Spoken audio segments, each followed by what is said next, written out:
네, 반갑습니다. 22대 국회가 열렸습니다.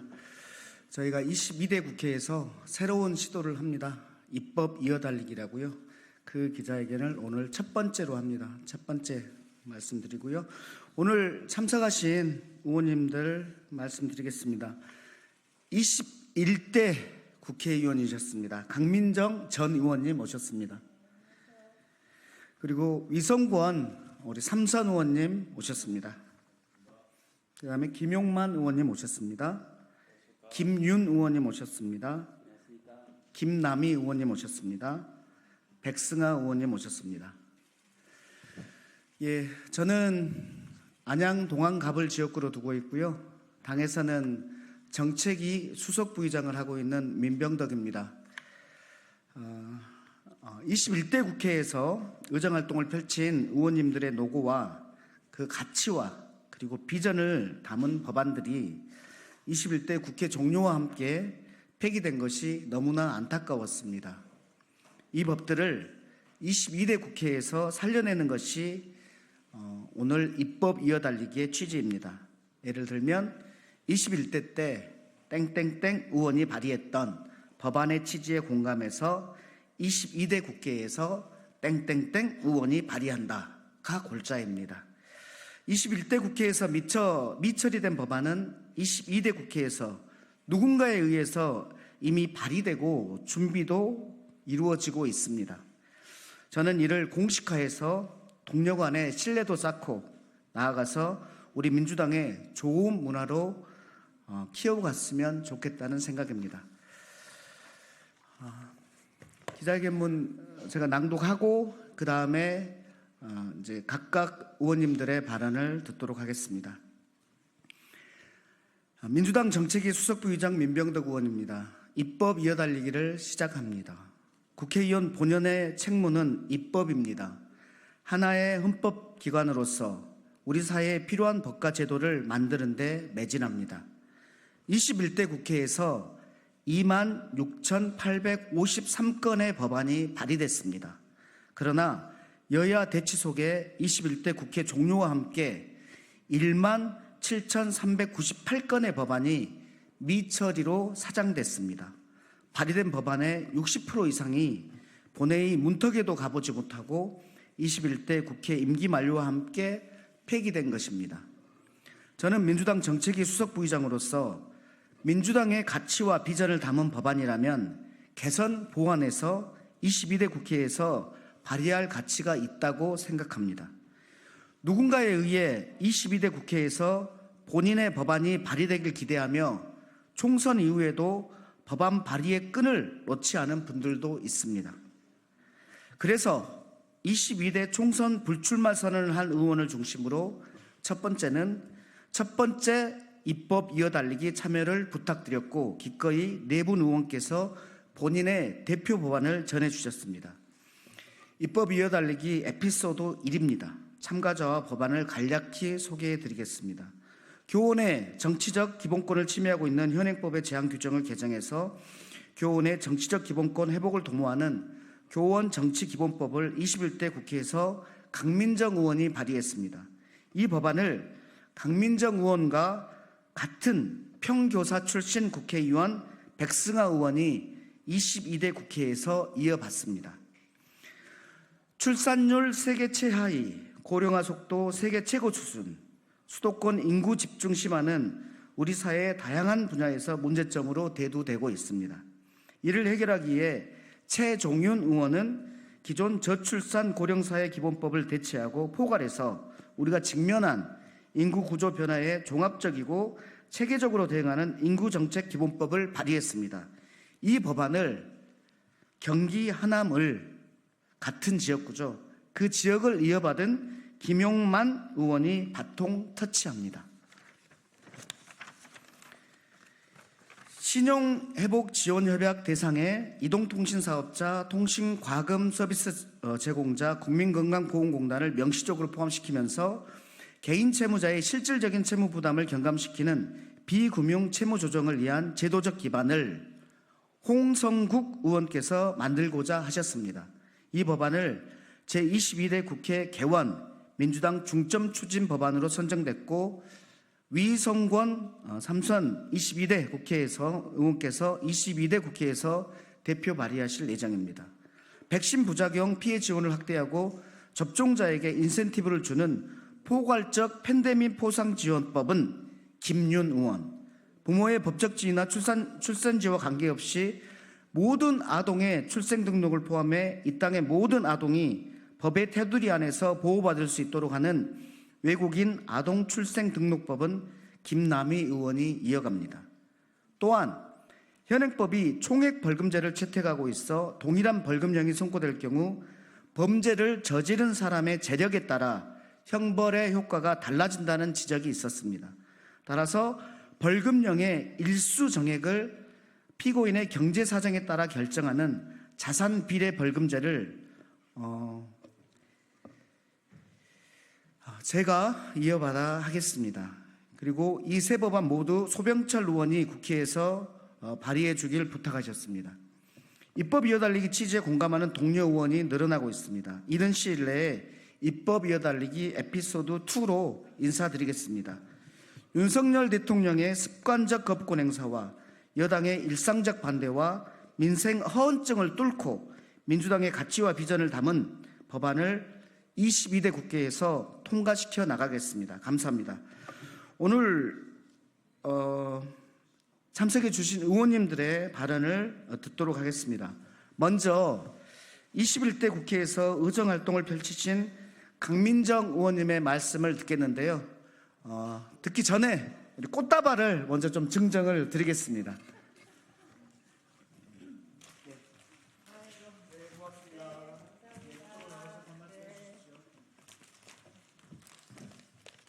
네, 방금 소개받은 강민정입니다. 그 입법 작업을 하다 보면은 이게 시대가 변화돼서 새롭게 제기되는 입법적 요구도 있지만 사실은 정말 필요할 것 같은데 그래서 개정안을 고민하다가 찾아보면은 이전 그 국회에서 이미 발의가 오래전부터 반복적으로 되었다 폐기되는 법들이 있습니다. 이럴 경우에는 그 개정안을 만들 때 그 이전에 발의되었던 법안들을 참고하는 게 굉장히 도움이 많이 됩니다. 그래서 이번에 더불어민주당에서 입법 이어달리기라고 하는 새로운 어떤 그 활동 방식이 시도되는 것은 굉장히 의미가 있고 우리 입법에 힘을 더 많이 모으고 성과를 높이는데 입법 성과를 높이는데 새로운 또 길을 뚫는 게 아닌가 싶어서 굉장히 고맙기도 하고 반갑기도 합니다. 제가 발의했던 법은 교원 정치 기본권과 관련된 법입니다. 사실은 참정권은 인간이면 누구나 누려야 할 헌법적 기본권입니다. 그럼에도 불구하고 우리나라가 OECD 국가에서 유일하게 교원의 정치 기본권을 인정하지 않고 있는 나라입니다. 그래서 교사는 정당 활동도 할 수 없고 정치 후원도 할 수 없고 당연히 출마도 할 수 없고 선거 운동도 할 수 없습니다. 그런데 이런 그 현실에서 사실은 우리 선거법이 16세면 그 정당 활동을 보장하고 있거든요. 그렇게 되다 보니까 학교는 정당 활동을 하고 있는 제자가 앞에 앉아 있고 정당 근처는 얼씬도 해보지 못한 교사가 학생 자기 제자에게 정당 제도나 정당 정치를 가르쳐야 되는 이런 웃지 못할 일들이 벌어지고 있는 게 우리의 현실입니다. 사실은 이런 상황이 계속 오래 지속이 되면 교사의 시민권 자체를 제한하는 것도 문제지만 교사와 학생 사이에 제대로 된 어떤 교육과 배움에 대한 신뢰 이런 것들이 형성되기 어렵게 됩니다. 아이들이 제대로 교육받을 수 없게 됩니다. 그래서 저는 21대 국회 임기가 시작하자마자 교원 기본권, 정치 기본권을 보장하기 위한 개정안들을 여러 개 발의했습니다. 안타깝지만 21대 국회에서는 이 법안들이 통과는커녕 제대로 심의조차 되지 못했습니다.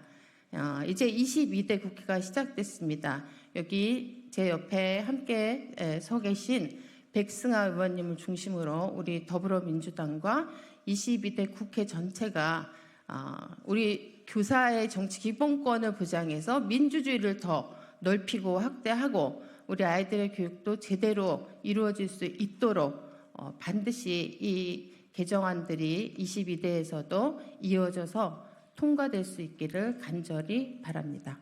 감사합니다. 네, 그러면은 이어받는 백승환 의원님의 말씀이 있겠습니다. 네, 안녕하세요. 백승아입니다. 저는 서희초 사건과 학교 현장에서 계속되는 비극을 보며 국회의원 출마를 결심했습니다. 교사는 정치적 의사표현과 정당 가입, 정치 후원금이 불법이지만 다른 교육 관련 종사자들은 합법적으로 자유롭게 정치 활동을 할 수 있습니다. 이러한 불균형으로 인해 우리 정치가 공교육과 교사의 목소리를 제대로 반영하지 못하게 되었습니다. 그 결과 교권이 추락하고 잘못된 교육 정책이 학교 현장을 혼란에 빠뜨리며 선생님들이 과로와 민원, 소송에 시달려 목숨을 잃는 상황에 이르렀습니다. 학교 현장이 개선되려면 더 이상 교사에게 비극이 이어지지 않게 하려면 교사 정치 기본권은 반드시 보장되어야만 합니다. 그리고 우리나라 교육의 기본법인 교육기본법은 민주 시민으로서 필요한 자질을 갖추게 해야 한다고 명시하고 있습니다. 그러나 정작 그 교육을 책임지는 교사들은 정치적 기본권이 제한되어 민주주의를 제대로 경험하지 못하고 있습니다. OECD 국가 중 유일하게 정치 기본권이 없어 스스로 능동적이고 적극적인 민주 시민이 되지 못하는 교사가 어떻게 학생들을 건강한 민주시민으로 성장시킬 수 있을지 의문입니다. 이는 교사의 불행일 뿐 아니라 우리 아이들, 나아가 우리 사회 전체의 불행입니다. 강민정 의원님은 이러한 문제를 해결하기 위해 21대 국회에서 끊임없이 노력해 오셨습니다. 법안 발의, 상임위 질의, 인터뷰, 토론회 등을 통해 사회적 의제로 만들기 위해 계속 애쓰셨습니다. 교원의 정치 기본권 요구는 지난 60여 년간 억눌린 교원들의 간절한 소망이자 강민정 의원님의 지난 4년간의 의정활동이 담긴 과제입니다. 나아가 우리 사회가 지향하는 건강한 민주주의 확립에도 필수적인 과제입니다. 22대 국회에서 교사 정치 기본권 확보를 위한 법안이 반드시 통과될 수 있도록 최선을 다하겠습니다. 국회의원 백승아는 교육 현장의 목소리가 입법 과정과 정책에 제대로 반영되지 않고 있다는 시대적 반성의 토대에서 이루어졌음을 잘 알고 있습니다.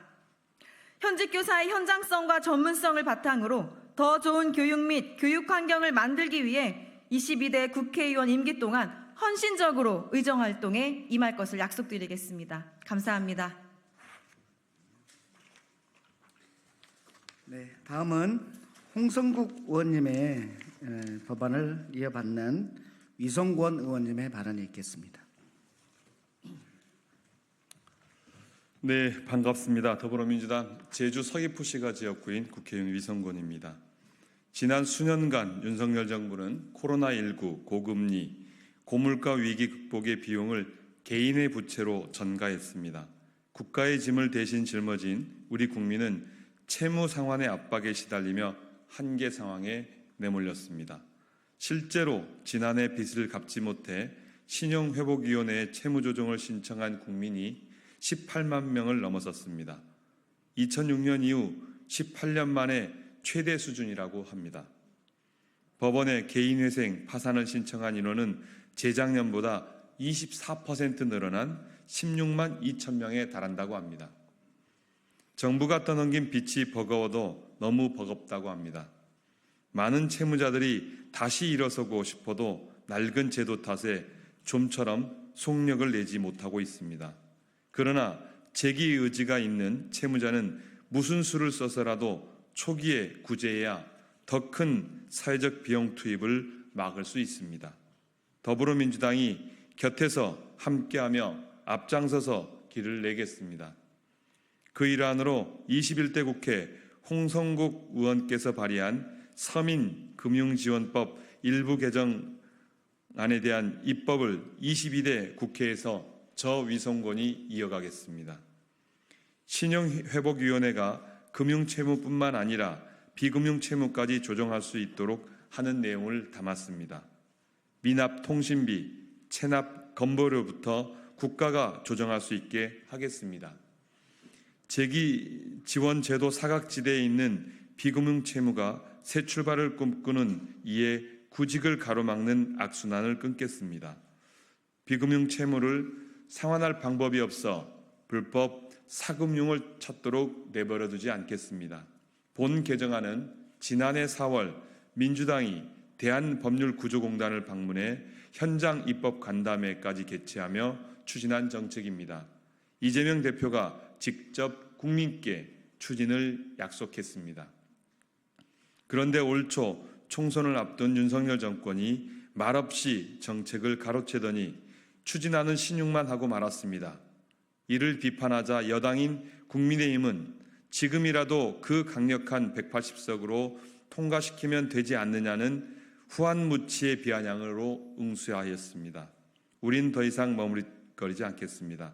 정부 여당의 무능과 모렴치를 규탄하는 의미에서라도 비금융채무 감면법을 반드시 통과시키겠습니다. 법안 통과를 통해서 정권 심판, 민생 회복을 갈망하는 민의를 더불어민주당이 국민과 함께 받들겠습니다. 고맙습니다. 네, 다음은 최종현 의원의 법안을 이어받으신 김용만 의원님의 발언이 있겠습니다.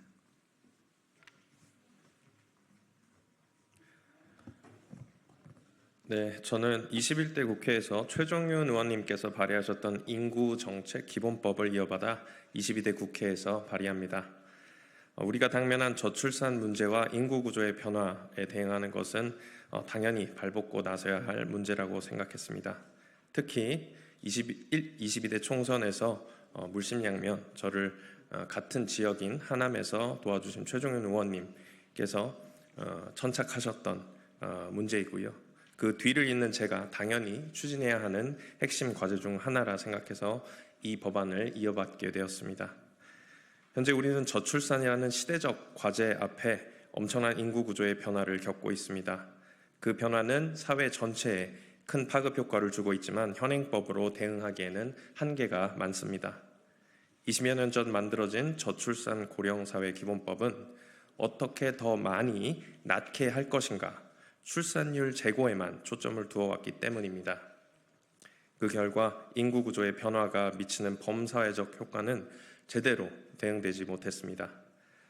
어린이집이 문을 닫고 군입대 청년들은 부족하고 일할 사람이 부족한 것뿐만 아니라 고령 인구의 증가로 보건과 복지 재원이 더 늘고 이런 수도 없이 많은 인구 문제들은 곧 우리 삶의 일상의 문제로 나타나게 된 것입니다.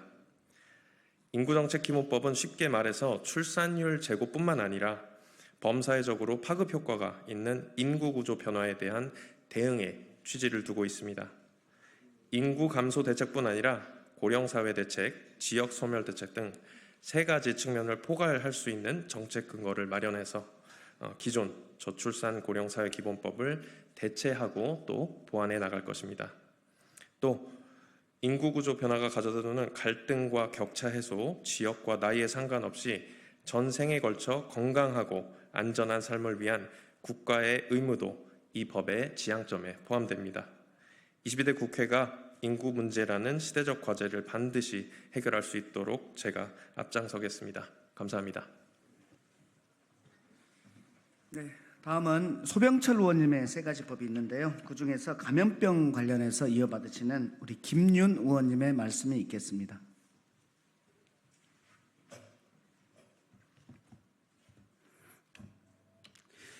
예, 안녕하십니까. 21대 소병철 의원님께 바톤을 넘겨받게 된 22대 김윤 의원입니다. 코로나19 백신 접종 후 이상 반응에 대한 보상과 지원을 위한 감염병 예방법 개정안을 22대에서 이어 달리겠습니다. 대한민국은 지난 코로나19 팬데믹을 성공적으로 극복했습니다. 이는 온 국민이 정부를 신뢰하고 정부의 방역 정책에 적극적으로 따랐기 때문입니다. 대한민국의 코로나19 백신 접종률은 전 세계 최고 수준이었습니다. 국민들께서 백신 부작용을 전적으로 책임지겠다는 정부의 약속을 굳게 믿었기 때문입니다. 하지만 이 같은 정부의 약속은 지켜지지 않았습니다. 심지어 백신 부작용 국가 책임제는 윤석열 대통령의 1호 공약이었지만 여전히 지켜지지 않고 있습니다. 선진국에서는 백신 접종으로 인한 부작용이라는 합리적 개연성만 있으면 폭넓게 피해를 인정하고 보상하고 있지만 대한민국 질병관리청은 백신 부작용이라고 명확히 밝혀진 경우에만 보상하고 있습니다. 소병철 의원님이 21대 대표 발의했던 감염병 예방법 개정안은 코로나19 백신 접종에 따른 피해 지원 대상을 선진국처럼 폭넓게 인정하고 있습니다. 또한 이상 반응으로 인한 피해를 회복하기 위한 의료비 등을 선지급하여 백신 이상 반응으로 고통받는 분들께 실질적인 도움을 제공하는 법적 근거를 담고 있습니다. 22대 국회에서 백신 피해 당사자들의 목소리를 담아 백신 부작용에 대한 국가의 책임을 더욱 명확히 하겠습니다. 언제 또다시 닥쳐올지 모르는 팬데믹에 맞서 싸울 가장 중요한 무기는 정부에 대한 국민의 신뢰입니다. 정부가 백신 부작용을 전적으로 책임지겠다는 약속을 지켜 국민의 신뢰를 회복하기 바랍니다. 백신 부작용 국가 책임제가 다가올 팬데믹에 대한 가장 중요한 준비입니다. 여러분의 많은 관심과 지지를 부탁드립니다. 감사합니다. 네, 마지막으로 소병철 의원님의 외국인 아동의 출생 등록에 관한 법률안을 이어받으실 김남희 의원님의 발언이 있겠습니다. 안녕하십니까. 광명을 국회의원 김남희입니다. 우선 이렇게 뜻깊은 자리를 마련해 주신 민병덕 의원님께 감사드립니다. 저는 21대 국회에서 소병철 의원님이 대표 발의하셨던 외국인 아동 출생 등록법 제정안을 이어받아 발의하기 위하여 이 자리에 섰습니다. 권인숙 의원님도 대표 발의하셨지만 끝내 국회의 문턱을 넘지 못했습니다. 그러나 우리 사회에서 꼭 필요한 입법이기 때문에 제가 이어받아 추진하도록 하겠습니다. 대한민국은 어디에도 출생이 등록되지 못한 그림자 아동들이 살아가고 있습니다. 한국에서 태어나 성장하면서도 서류상 존재하지 않아 학대, 인신매매, 착취 등 위험에 노출될 수 있고 공적 서비스의 접근이 제한되어 인권이 사각지대에 방치되어 있습니다. 병원도 가지 못하고 어린이집과 학교에서도 존재를 증명해야 하며 학교 밖 미래를 꿈꾸는 것조차 어렵습니다. 지난해 출생통보제가 도입되어 아이들이 출생통보를 할 수 있도록 되었지만 외국인 아동은 여전히 배제되어 있습니다. 외국인 아동 출생등록법을 제정하여 부모의 체류 자격과 관계없이 출생 등록을 가능하도록 해야 하고 불이익이 없도록 하는 제도적 보완이 시급합니다. 모든 아동은 국적과 무관하게 소중하고 이 땅에 태어난 아이들은 한국 사회의 중요한 구성원으로 보호받아야 합니다. 저는 22대 국회가 외국인 아동의 권리를 보장하도록 최선을 다하겠습니다. 감사합니다. 예, 마지막으로 우리 소병철 의원님께서 발의하셨던 형법 일부 개정안은요, 대한민국은 법 앞에 평등한데 그 벌금이라는 재산량은 재산의 다과에 따라서 그 효과가 달라지기 때문에 그것을 평등하게 만들어 보자는 취지입니다. 다른 더 자세한 것들은 보도 자료를 참조해 주십시오. 고맙습니다.